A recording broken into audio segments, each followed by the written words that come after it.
My in-laws are refusing to invite me to Thanksgiving because my kids are disabled and low class. My in-laws think of my disabled kids as less. I never thought I'd see the day when my husband's parents would look me straight in the face and tell me my kids were banned from their house. Let me explain. Thanksgiving was approaching in a few weeks, and my MIL Janet's voice had this sly, cheerful tone as she broke the news. Sweetheart, we need to discuss Thanksgiving arrangements this year. I felt momentarily hopeful. I still craved those family gatherings, mainly because my twins, Zoe and Tyler, absolutely worshipped their grandparents despite the growing distance. Sure thing, Janet. What's the plan? There was this awkward silence just long enough to make my stomach drop. Melissa, I'm gonna be honest. We've heard the rumors. None of us want your children around ours. I swear I felt my face turn red with anger. You see, my twins were 9 and Zoe had previously gotten into an accident on a school trip. They were all on a boat, and their lives were put in the hands of the sailor. After the boat crashed and my baby got permanent brain damage, it was discovered that the sailor was drunk. But instead of my baby displaying permanent signs of physical damage, she became more energetic. Like, a lot more. Like only sleeps 2 hours a day and starts food fights when she's bored, type of energetic. I really thought about it, but after careful consideration, I decided not to tell anyone else. Her teachers were aware of the situation and managed to keep it from the students. I thought it was the best way to deal with things simply because, well, you know how kids can be. But it backfired. Within a few weeks, dozens of rumors about my beautiful baby girl circulated around the school, and the main one was that somehow she had managed to sell herself to some strangers for the weekend so I could afford a new car, which I happened to purchase the week after. And I guess the rumor made its way to my in-laws,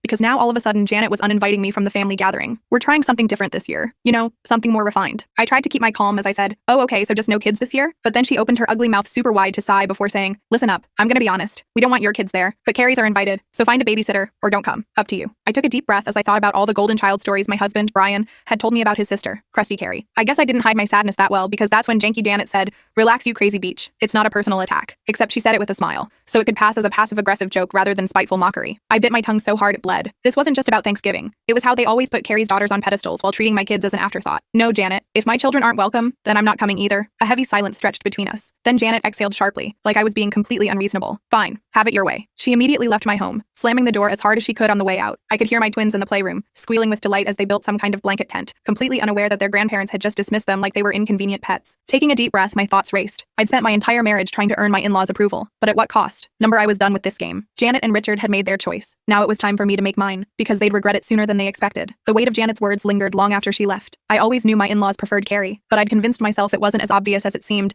that deep down they valued all their family equally. But that night, they'd ripped away any pretense. They didn't even try to hide it anymore. They loved her children more than mine. Suddenly, a burst of giggles echoed from the other room. I turned to see Zoe and Tyler sprawled under their blanket fort, completely oblivious to what had just happened. My heart ached. They deserved so much better. I squared my shoulders and walked into the playroom with a forced smile. But as we snuggled on the couch later, the anger inside me refused to quiet down. I'd spent years trying to fit into the Palmer family, following their unspoken rules, hoping that if I just tried hard enough, they'd finally see me as Krusty Carrie's equal. But I was done trying. I spent all night planning my next move. I felt like an evil mastermind. And in the morning, my time came. It was perfect. I can't finish the story in this short video. The full video is on my channel and linked below.